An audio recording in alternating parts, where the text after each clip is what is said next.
Hello students, कैसे हो। इस वीडियो के अंदर मैं आपको पोटेंशियोमीटर के बारे में सब कुछ बताऊंगा। पोटेंशियोमीटर क्या होता है, ये क्या काम करता है, कैसे काम करता है, व्हाट इज़ पोटेंशियोमीटर। इससे पहले लास्ट वीडियो के अंदर हम लोगों ने किया था मीटर ब्रिज की हेल्प से 3 एक्सपेरिमेंट किए थे। पोटेंशियोमीटर देखने में देखो कैसा होता है। ये पोटेंशियोमीटर होता है। इस बोर्ड की लेंथ 1 मीटर है। इसके ऊपर एक वुडन स्केल लगा हुआ है, ये 1 मीटर का है।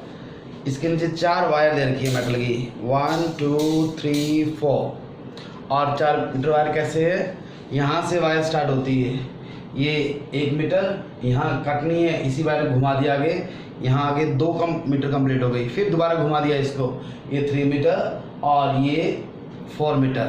मीन्स पोटेंशियोमीटर के अंदर सिंपल एक वायर है। इस पोटेंशियोमीटर के अंदर जो वायर यूज़ की गई उसकी लेंथ 4 मीटर है। इससे पहले जो पोटेंशियोमीटर आते थे वो 10 मीटर वायर की लेंथ के होते थे, 10 मीटर वायर की लेंथ। और जो आजकल आते हैं और पोटेंशियोमीटर, उसके अंदर लेंथ को और कम करने लग गए। तो वायर का क्या रोल है, पोटेंशियोमीटर क्या होता है, इसको देखने के लिए सिंपल ओम्स लॉ से स्टार्ट करते हैं। ओम्स लॉ क्या था, V = IR। और रेजिस्टेंस का फार्मूला क्या होता है, R = ρ/L/A। अब मेरे पास कोई वायर है, इसको मैंने एक बैटरी के साथ जोड़ दिया, की को क्लोज कर दिया। इस वायर के अंदर means through out its length current क्या रहेगा, कांस्टेंट। सीरीज के अंदर करंट कांस्टेंट रहता है।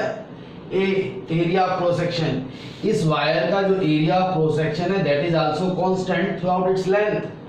रेजिस्टिविटी, ये एक ही मटेरियल की बनी हुई है, जो भी मटेरियल हो, it means rho is also constant, then we can write V is directly proportional to L.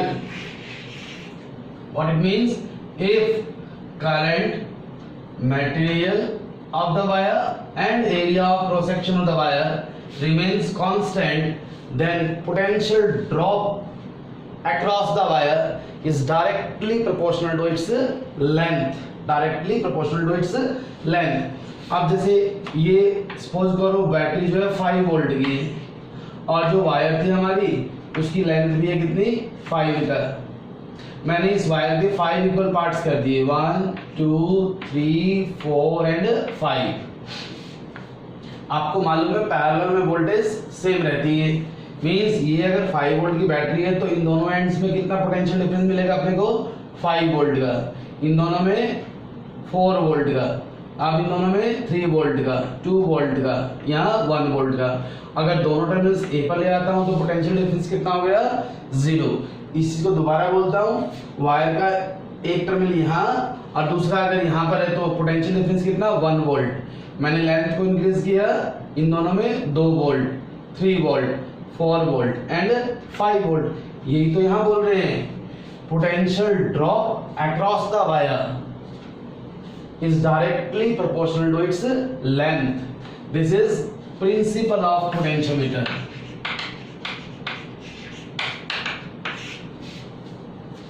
इस प्रिंसिपल के ऊपर बेस्ड है हमारा ये पोटेंशियोमीटर। क्या काम आएगा पोटेंशियोमीटर, इसकी हेल्प से हम लोग क्या कर सकते हैं, कौन से एक्सपेरिमेंट कर सकते हैं।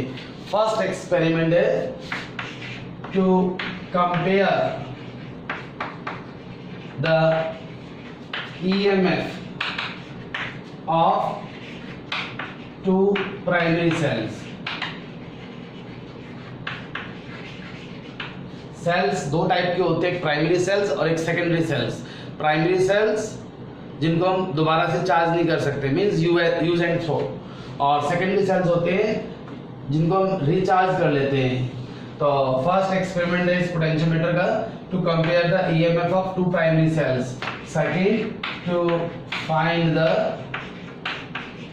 internal resistance of a cell। Cell का इंटरनल रेजिस्टेंस भी पोटेंशियोमीटर की हेल्प से निकाल सकते हैं। ये आर्टिकल इतना इंपॉर्टेंट है, 99% बोर्ड एग्जाम में एक पार्ट इस आर्टिकल को बेस जरूर मिलता है। और मैक्सिमम टाइम्स 3 मार्क्स के अंदर इन दोनों में से कोई एक एप्लीकेशन कवर होती है। बाकी इसके ऊपर न्यूमेरिकल्स ही बनते हैं, एनसीईआरटी की बुक्स में भी है और बहुत सारे कॉन्सेप्चुअल क्वेश्चन भी हैं। तो इट मीन्स जो ये हमारा वीडियो है इसके अंदर से एक क्वेश्चन तो बोर्ड एग्जाम में कवर होता ही होता है। तो अब पहले करेंगे हम लोग फर्स्ट एक्सपेरिमेंट अपना, to compare the EMF of 2 primary cells। इस वाले पार्ट को रब कर देते हैं हम लोग, इसका जरूरत नहीं है इसकी। तो सबसे पहले इसके लिए इलेक्ट्रिकल सर्किट बनाएंगे हम, इलेक्ट्रिकल सर्किट। और ये दो आर्टिकल बाय चांस ऐसा है लैब के अंदर भी करते हैं, मींस आपके एक्सपेरिमेंट्स के अंदर भी है और थ्योरेटिकल पार्ट के अंदर भी है, दोनों जगह कवर होते हैं। ये पोटेंशियोमीटर बना दिया मैंने। अभी आपको जो पोटेंशियोमीटर दिखाया था उसके अंदर एक वायर थी जिसकी लेंथ कितनी थी 4 मीटर। मैं जो यहाँ वायर बना रहा हूँ, वायर की ये 2 एंड्स हैं, A and B. AB is the potentiometer wire. Its length may be 4 meter, may be 10 meter, may be 1 meter. और यहाँ एक स्केल लगा हुआ है। ये जो पोटेंशियोमीटर है और ये जो पोटेंशियोमीटर है सेम है। ये 2 एंड्स हैं यहाँ पर, ये A और ये B और ये वुडन स्केल, और कुछ नहीं है इसके अंदर, सिंपल वायर थी। इलेक्ट्रिकल सर्किट जैसे मैं यहाँ बना रहा हूँ, हमें लैब में जोड़ना होता है। सबसे पहले मैंने इसकी बनाई ड्राइविंग बैटरी, जिसको हम लोग एक्सिलरी बैटरी भी बोलते हैं, जो हमारे डिवाइस को ऑपरेट करती है। यहाँ रियोस्टेट सर्किट के अंदर करंट वोल्टेज को कंट्रोल करना हो तो, और ये की लगा दी है, की हेल्प से हम ऑन ऑफ कर सकते हैं। ये रियोस्टेट था और ये एक्सिलरी बैटरी। रियोस्टेट क्या होता है? Variable resistance. अब इस टर्मिनल के ऊपर वो 2 सेल्स लगाते हैं जिनकी EMF अपने को कंपेयर करनी है। यहाँ एक गैल्वेनोमीटर और गैल्वेनोमीटर के साथ जॉकी क्या बताया था आपको लास्ट वीडियो के अंदर भी था। ये जॉकी होती है, इसके यहाँ वायर कनेक्ट करते हैं। जैसे मैंने यहाँ गैल्वेनोमीटर है, ये गैल्वेनोमीटर के एक टर्मिनल से जो वायर आएगी उसका एक एंड गैल्वेनोमीटर पर और उस वायर का दूसरा एंड यहाँ जोड़ते हैं हम। तो यहाँ जो भी करंट होगा वो इस टर्मिनल पे आ जाएगा। इसको हम होल्ड करने काम आती है, ऐसे टच करते हैं इसे। इन पॉइंट्स के नाम रखते हैं कुछ, 1 2 एंड 3। ये 2 वे की लगाई है हमने यहाँ, ये 2 वे की होती है, डबल स्विच होता है। बस इलेक्ट्रिकल सर्किट है, बहुत सिंपल सा है। अब इसकी वर्किंग देखेंगे हम। वर्किंग हमारा एम क्या है इस आर्टिकल में, ये जो 2 सेल्स हैं, एक की EMF है E1 और दूसरे की E2। कितने वोल्ट के हैं सेल अपने को नहीं मालूम, फिर भी हम इन दोनों का रेशो निकालेंगे। तो वर्किंग के अंदर स्टेप 1 कौन सा है? कहते हैं कनेक्ट 1 3 कीपिंग 2 3 ओपन। क्या मतलब? इन दोनों को तो जोड़ दिया, की होती है वो इंसर्ट कर देते हैं और इन दोनों पॉइंट्स को ओपन रखो। आप कर लिया इतना काम। इससे क्या होगा? इमेजिन करो, ये जो बैटरी लगा रखी है हमने, ये 10 वोल्ट की है। कितने वोल्ट की? 10 वोल्ट की। इसकी को भी क्लोज कर दिया। इस बैटरी का पोटेंशियोमीटर की वायर के क्रॉस है, तो AB इन दोनों एंड्स के अंदर कितना पोटेंशियल डिफरेंस आएगा? इतना इस बैटरी का होगा 10 वोल्ट। मैंने इस वायर के 10 इक्वल पार्ट्स कर दिए, 1 2 3 4 5 6 7 8 9 एंड 10। सपोज ये जो सेल है 2 वोल्ट 3 वोल्ट का है। ये जो नंबरिंग कर रहा हूं मैं, आपको नहीं लिखनी होती एग्जाम में, आपको समझाने के लिए। ये 3 वोल्ट की। अब देखो, एक टर्मिनल तो ये वाला A पर है जो, और एक जो गैल्वेनोमीटर से गया था, तो इन दो पॉइंट्स के बीच में इस बैटरी कितनी वोल्टेज आ रही है? 1 2 3 4 5, more than 5 volt, nearly 5 volt. और इस सेल की कितनी वोल्टेज आ रही है? 3 वोल्ट। मतलब इतने पोर्शन के अंदर बैटरी की वोल्टेज ज्यादा है, सेल की वोल्टेज कम है, तो करंट कहां से कहां फ्लो करेगा? Battery to cell. अब मैं इस जोकी को उठा के मान लो यहां ले आता हूं, कहां पर? 2 पर। इतने पोर्शन के अंदर इस बैटरी कितनी वोल्टेज है? 2 वोल्ट। इसी कितनी वोल्टेज है? 3 वोल्ट। तो अब कहां से कहां करंट फ्लो करेगा? Cell to battery. और अगर हम इसको ले आते हैं कहां पर? 3 पर। इतने पोर्शन के अंदर इस बैटरी कितनी वोल्टेज है? 3 वोल्ट। सेल की कितनी वोल्टेज है? 3 वोल्ट। मींस अब ना तो करंट सेल से बैटरी में जाएगा और ना करंट बैटरी से सेल में, neither from cell to battery nor from battery to cell. हमें कैसे पता लगेगा? ये तो मैंने इमेजिन कर लिया कि ये 10 वोल्ट की है, ये 3 वोल्ट की है, यहाँ लाएंगे करंट, ना यहाँ से जाएगा ना यहाँ से जाएगा, हमें तो इसकी वोल्टेज ही नहीं मालूम। तो हम क्या करेंगे, ये जो जोकी है पोटेंशियोमीटर की वायर के ऊपर रखेंगे हम लोग। एक पॉइंट ऐसा आएगा वायर के ऊपर जहां गैल्वेनोमीटर 0 शो करेगा। मींस जोकी लेकर पोटेंशियोमीटर की वायर के ऊपर ऐसे मूव करते हैं, जोकी को उठा के करते हैं, जहां पर गैल्वेनोमीटर 0 शो करे वो पॉइंट नोट करना है अपने को। तो that corresponding point is known as null point. क्या बोलते हैं उसको? Null point. यहाँ इस आर्टिकल में नल पॉइंट का मतलब क्या है? वो पॉइंट जिस पॉइंट पर सेल की वोल्टेज और बैटरी की वोल्टेज दोनों की सेम होती है। अब देखो, अगर ये सेल 4 वोल्ट का होता तो नल पॉइंट कहाँ था हमारा?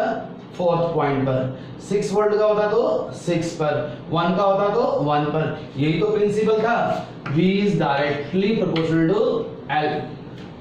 Let L1 is the corresponding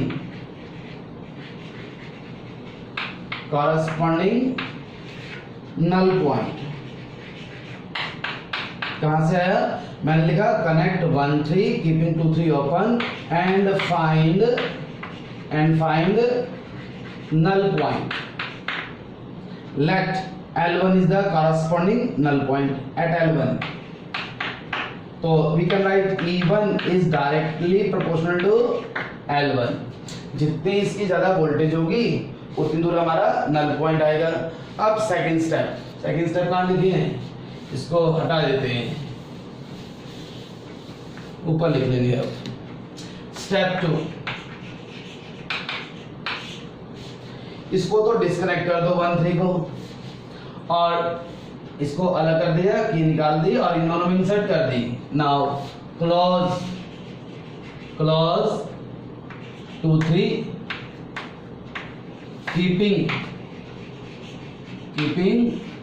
1 3 open. कैसे मर्जी लिख सकते हो इस लाइन को, तो लिखना ये आपको कि 2 3 को कनेक्ट करना है, 1 3 को डिस्कनेक्ट करना है। And find the null point again। let, अब वो सेम प्रोसीजर यहां पर होगा। इसकी वोल्टेज कितनी है वो हम नल पॉइंट से पता लगेगी। let at L2 be its null point, that is E2 is directly proportional to L2। Equation number 2। Equation number 1, आप दोनों को डिवाइड कर दो। फर्स्ट इक्वेशन को सेकंड से डिवाइड करो, you will get E1 by E2 is equal to L1 by L2। हमें ना E1 मालूम था ना E2 मालूम था, फिर भी E1 by E2 निकालना था। लेकिन अपने को L1 एंड L2 बहुत था नोन, दोनों मालूम अपने को, तो दोनों की वैल्यू पुट करो, रेशियो आ जाएगा। ये तो निकालना था अपने को। एम क्या था हमारा? To compare the EMF of 2 cells. Experiment तो हो गया लैब के अंदर जब करेंगे हम लोग। इसके अंदर कुछ पॉइंट्स है that should be kept in mind, otherwise you will not succeed. दो पॉइंट्स है जो ध्यान में रखने पड़ेंगे आपको, अगर नहीं रखोगे तो ये एक्सपेरिमेंट फुलफिल कभी नहीं होगा, पूरा नहीं होगा। क्या? Number 1, EMF of battery must be greater than EMF of cells। इस बैटरी की वोल्टेज इन सेल की वोल्टेज से ज्यादा होनी चाहिए। मतलब जैसे ये 10 वोल्ट का है, ये 3 वोल्ट, ये 3 4 5 6 7 कुछ भी लो, लेकिन 10 से कम होना चाहिए। ऐसा क्यों बोलते हैं? अब मान लो ये तो 3 वोल्ट का होता है और ये 10 वोल्ट का होता है, तो इस जो क्यू कहीं भी रख लो, current will always flow from cell to battery. तो फर्स्ट पॉइंट हुआ हमारा EMF of auxiliary battery must be greater than the EMF of primary cells। Second point that should be kept in mind, cells and battery, these must be connected in parallel। means तीनों का positive point, positive terminal एक ही point पर आना चाहिए। अगर मैं battery का जोड़ दूं यहाँ पॉजिटिव और सेल का जोड़ दूं यहाँ पर नेगेटिव, तो वो सीरीज में हो जाएंगे। सीरीज में हो जाने का मतलब क्या होगा? Current will always flow from battery to cell. आपको कैसे पता लगेगा ये दोनों गलती हो रही है एक्सपेरिमेंट में? आप सर्किट को जोड़ो, एक जैसे आपको बताया गया, अगर बाय चांस गैल्वेनोमीटर के अंदर जो निडल है, डिफ्लेक्शन है, वो एक ही तरफ आती है। कई बार क्या होता है, एक्सपेरिमेंट करते हैं हम लोग तो डिफ्लेक्शन एक ही तरफ मिलती है। होना क्या चाहिए? गैल्वेनोमीटर की जो निडल है दोनों तरफ मूव करनी चाहिए, तभी तो नल पॉइंट आएगा। अगर एक ही तरफ मूव कर रही है तो दो पॉइंट से वो चेक कर लो कि सेल एंड बैटरी पैरेलल में जुड़े हुए नहीं जुड़े हुए। और सेकंड पॉइंट, इसकी वोल्टेज, ये एक्सिलरी बैटरी होती है, हम कम ज्यादा कर सकते हैं वोल्टेज, इसकी वोल्टेज इनसे कम तो नहीं है। अगर ऐसा होगा तो आपको नल पॉइंट कभी नहीं मिलेगा। थर्ड, इसके अंदर आप प्रैक्टिकल बुक्स में देखोगे तो यहाँ गैल्वेनोमीटर के साथ एक रेजिस्टेंस बॉक्स लगा हुआ मिलेगा। रेजिस्टेंस बॉक्स, रेजिस्टेंस बॉक्स क्या होता है? इसके अंदर कई रेजिस्टेंसेस जुड़े हुए हैं सीरीज के अंदर। कीज होती है जो कि बाहर निकालेंगे उतना रेजिस्टेंस पिक्चर में आ जाता है। क्वेश्चन ये है, बहुत बार पूछते भी हैं, why a high value resistance is connected in series with the galvanometer. Answer क्या आएगा? Galvanometer is a sensitive device, galvanometer is a very sensitive device. To protect it from high current, to protect it from high deflection, we use a high value resistance in series with the galvanometer. Galvanometer को protect करने के लिए high value का resistance series के अंदर इसके साथ जोड़ते हैं। क्वेश्चन ये भी है, does the presence of this resistance affects null point? No, null point के ऊपर इसका कोई इफेक्ट नहीं पड़ता। इन सब चीजों का ध्यान रखोगे, लैब के अंदर एक्सपेरिमेंट करोगे तो बहुत प्यार से हो जाएगा, बहुत जल्दी हो जाएगा।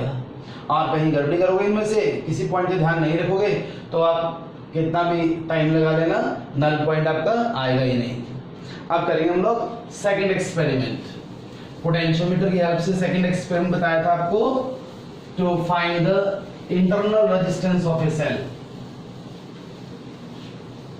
एक आर्टिकल और था इस यूनिट के अंदर, सेकंड के अंदर, जहां हम मैथमेटिकल फार्मूला ट्राई करते हैं internal resistance of a cell. Formula क्या था वहां पर? R is equal to E/V -1 into R। ये इंटरनल रेजिस्टेंस निकालने का फार्मूला होता है। यहाँ E EMF होती है, V पोटेंशियल डिफरेंस होता है एंड R रेजिस्टेंस होता है। कौन सा second experiment? To find internal resistance of a cell.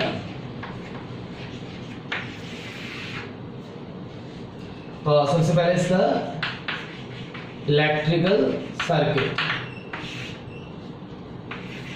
वही पोटेंशियोमीटर बना लो। पहले तो पोटेंशियोमीटर के अंदर एक वायर होती है, हमने उस वायर को ऐसे शो किया है, A and B are two ends of the potentiometer। ये जो स्केल लगा हुआ है, नल पॉइंट्स की पोजीशन को हम स्केल की हेल्प से ही नोट करते हैं। सबसे पहले एक्सिलरी बैटरी, ड्राइविंग बैटरी हमारी,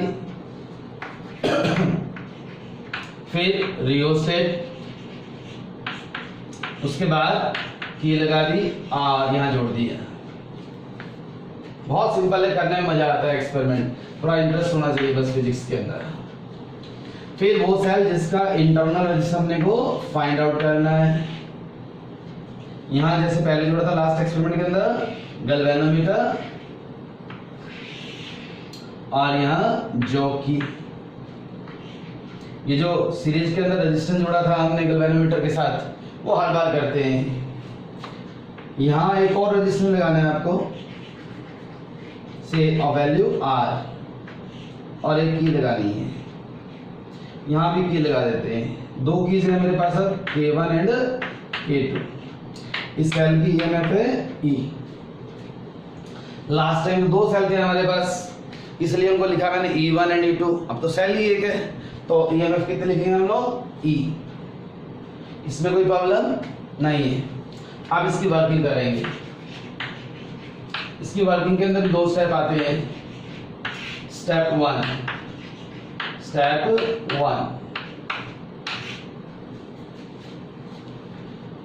क्लॉज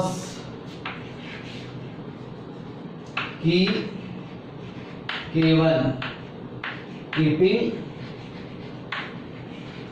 की K2 ओपन, क्लॉज की K1 कीपिंग की K2 ओपन। अब देखो ओपन क्लॉज में कई बार कंफ्यूज हो जाता है स्टूडेंट, कहते पंखे का बटन खोल दो, बटन ऑन कर दो, और पंखा बंद करना हो तो क्लोज द बटन। यहाँ उल्टा है, यहाँ क्लॉज का मतलब ये क्लॉज, सर्किट कंप्लीट तो करंट विल फ्लो। और जो रूटीन में बोलते हैं हम लोग क्लोज द फैन, वहाँ सर्किट को एक्चुअल में ओपन करते हैं। यहाँ क्लॉज का मतलब सर्किट को क्लोज करते हैं। तो क्लॉज की K1 मतलब ऐसे, कीपिंग K2 ओपन, ये ओपन है तो ये करंट फ्लो नहीं करेगा यहाँ पर। तो ये तो सेम एक्सपेरिमेंट हो गया जो अभी लास्ट एक्सपेरिमेंट किया था हमने। First step, find null point and let it be at L1। तो क्या लिखता हूं यहाँ पर, E is equal to some constant into L1 because E is directly proportional to L। So equation number 1। Step 2,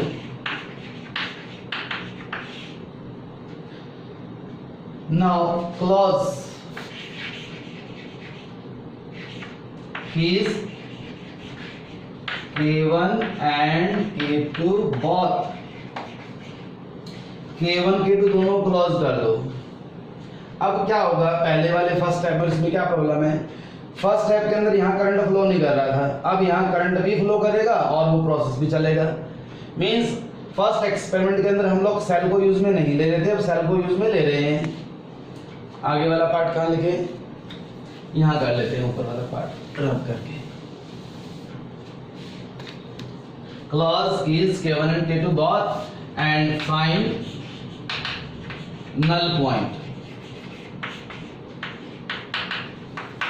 let it be at L2, therefore I can write V is equal to KL2।